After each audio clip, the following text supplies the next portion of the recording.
Hello, it's me, and these guys. There's a skit. You get it by now. This book was published in 1925 by Sir Arthur Keith. So, almost 100 years ago. Got it. And the skull? It was found in 1912. So, 100 years ago. Got it.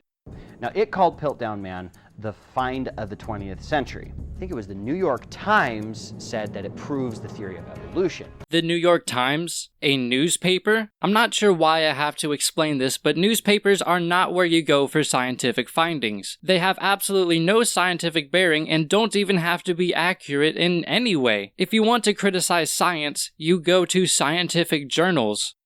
There were like 500 articles published when they first found this. Then in 1953, they discovered that the skull was a fake. Are you serious?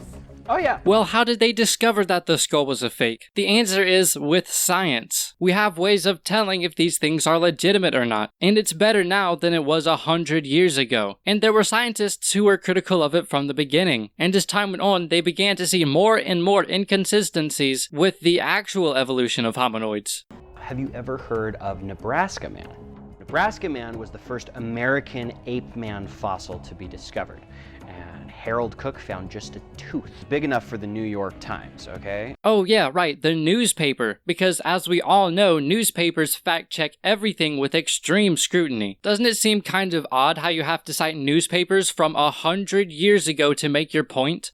And then it went viral for back then, and the London News did a whole drawing on it from a single tooth. Obviously, that drawing is not scientific. It wasn't done by a scientist, but instead somebody who worked for the newspaper, and scientists never took it seriously. In fact, they never took this fossil seriously. Yeah, but 10 years later, they discovered out that that tooth was actually from an extinct pig. No way.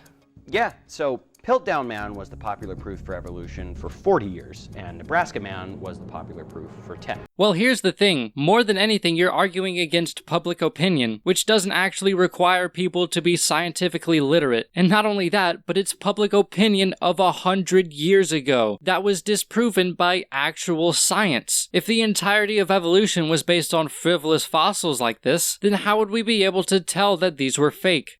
Makes you wonder about what they're teaching us today. I'm way ahead of you. Take a look at my little brother's 6th grade history book. Oh, well in our book, they say Australopithecus afarensis evolved 3.8 to 3 million years ago.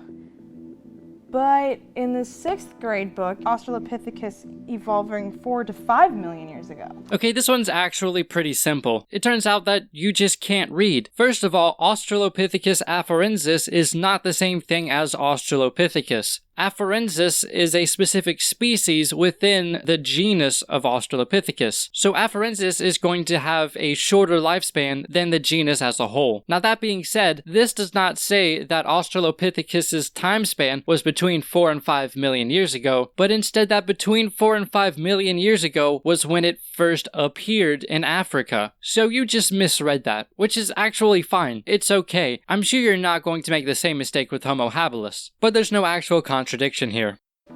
Uh-huh. Now, look at this.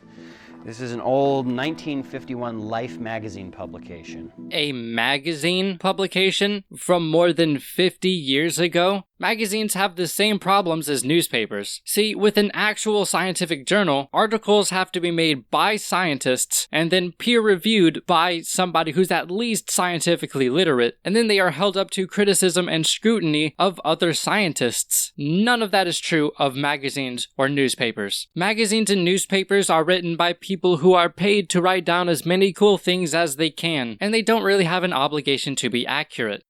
These dates are all over the place. Yeah, well, it gets worse.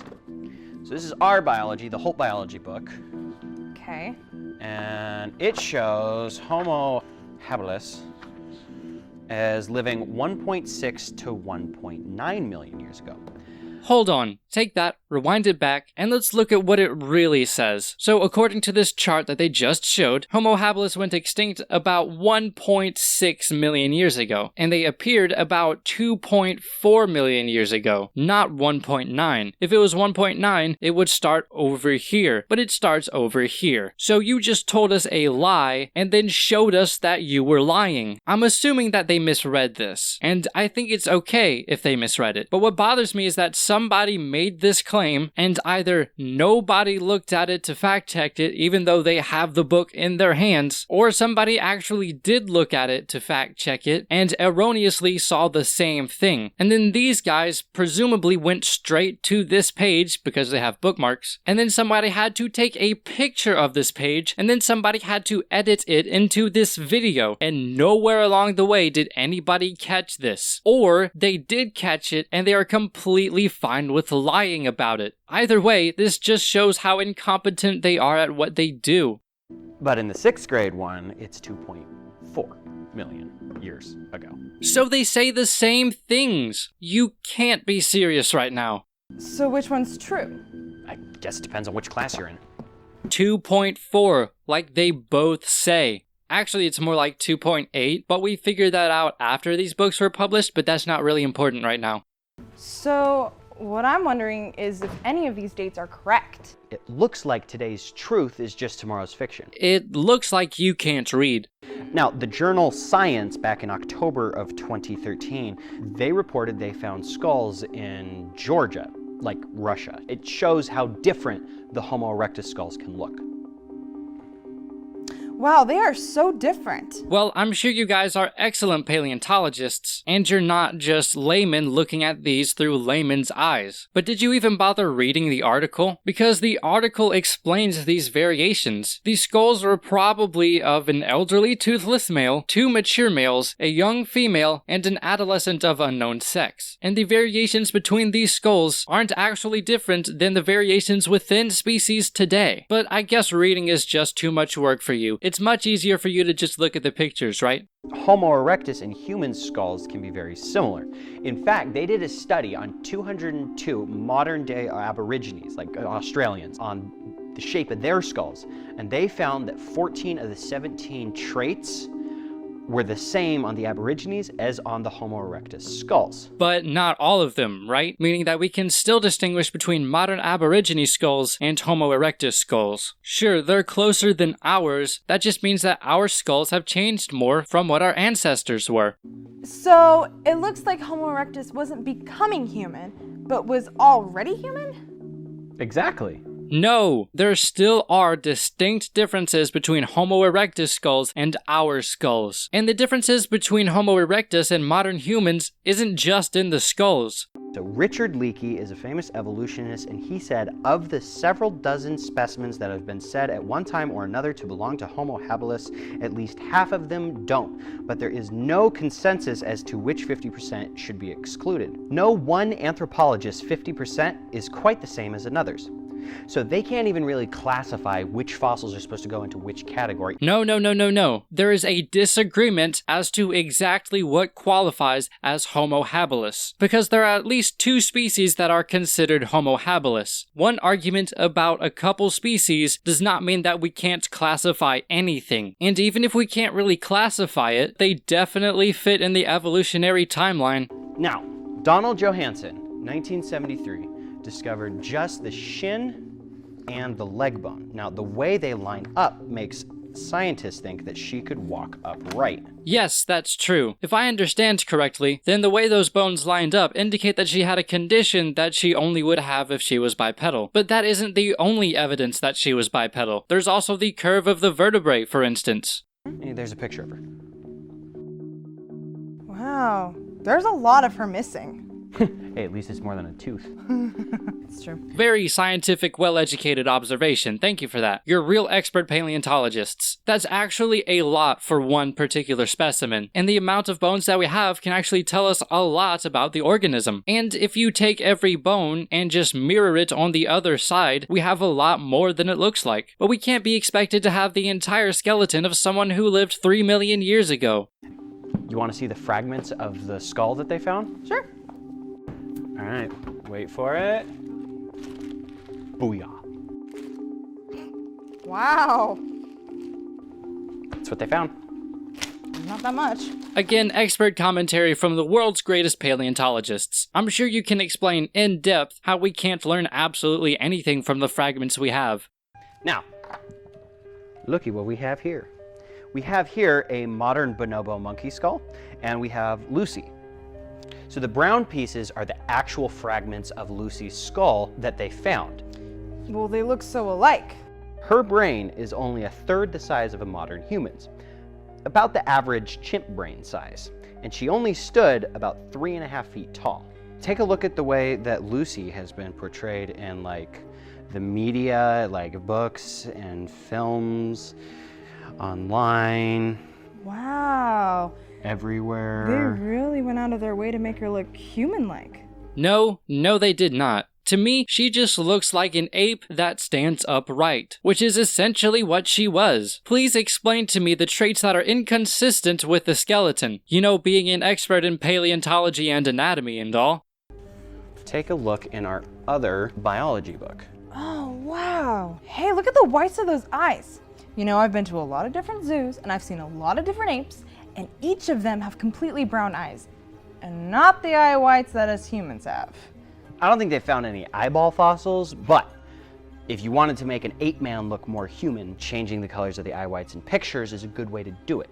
That's true. Okay, what I want you to do is I want you to look at these bones, okay? Look at all of them, any of them. I want you to look at any 3 million year old bones and tell me, based on the bones, what color their eyes were. Because I don't think you can do that. We don't know what color her eyes were. That's an artistic liberty that has to be made. And these models, by the way, aren't used in science. They're used in museums and education, but may not be 100% accurate. Here's a picture of what she probably looked like. Man, what a difference. Based on what? That is ignoring all of the evidence that she walked upright. And even if she did look like that, that doesn't disprove that she was related to human ancestors. However, Charles Oxnard said, the Australopithecines known over the last several decades are now irrevocably removed from a place in the evolution of human bipedalism. All this should make us wonder about the usual presentation of human evolution in introductory textbooks. Okay, but that's just one person. That's one person's findings. I'm sure you're not going to mention the team of 30 or so scientists that have criticized Oxnard's methods and have studied more rigorously and found lots of evidence to the contrary of Oxnard. Oxnard was one person who said that and one person who believed that. I mean, really, the way it looks is that Lucy's just an extinct ape. I'm kind of feeling angry. Like I've been duped. You've got to be kidding. Yes, she's more similar to our ape-like ancestor than to us, but you're completely ignoring all of the evidence that she is related to modern humans, like the roundness of her canine teeth and her pubic arch, which is more similar to modern female humans than to apes. But of course, you can't be bothered to read even the Wikipedia article about this in order to fact-check your stuff. Same thing with Neanderthals. Check out these illustrations that came out after they started finding Neanderthal fossils. Check this one out. This was published in the Illustrated London News about 100 years ago. The news again? You can't be serious. Now, do you want to know what they think he looks like now? Sure. Wow. Just recently, scientists have discovered that Neanderthals buried their dead. They worked with tools, they wore makeup, they controlled fire, and they even found in a cave in Israel that Neanderthals and humans were living together and building families together. And at other places as well. Okay, you know what? That settles it. That settles it. If they can live together and if they have children together, then Neanderthals are just humans, but the difference is that their appearance varies. Just like different people groups today can vary. You can't be serious. I only assume that you two are the world's greatest paleontologists that have studied this rigorously for years upon years. Neanderthals are distinct species from Homo sapiens. The fact that you're saying this shows that you don't know what a species is. Yes, Neanderthals and humans can have children together, but so can donkeys and horses, or donkeys and zebras. And yes, they looked really similar to us, though with distinct differences, but the same thing goes for horses, zebras, and donkeys. And just like horses, zebras, and donkeys, Neanderthals and humans have a common ancestor. So either these fossils are completely human or completely ape with nothing in between. Wow. Just wow. You're taking two examples from the complete opposite ends of the spectrum. You're saying, hey, this looks an awful lot like apes, and hey, this one looks an awful lot like humans. Therefore, there's absolutely nothing in between, despite the fact that even reading Wikipedia refutes everything that you're saying right now. All the specimens from all the different ape men that they've actually found, you can fit them in the back of a small pickup truck. Are you serious? That's still a lot of fossils, especially since only a handful of fossils are needed to show that hominids have changed over time. Dead serious. And we learned that just like style can go out of fashion, the popular ape men theories and their fossils do the same thing. And while their theory keeps changing, God's word never does. Kind of makes you think, doesn't it? I can't do this. Vishnu, take me now.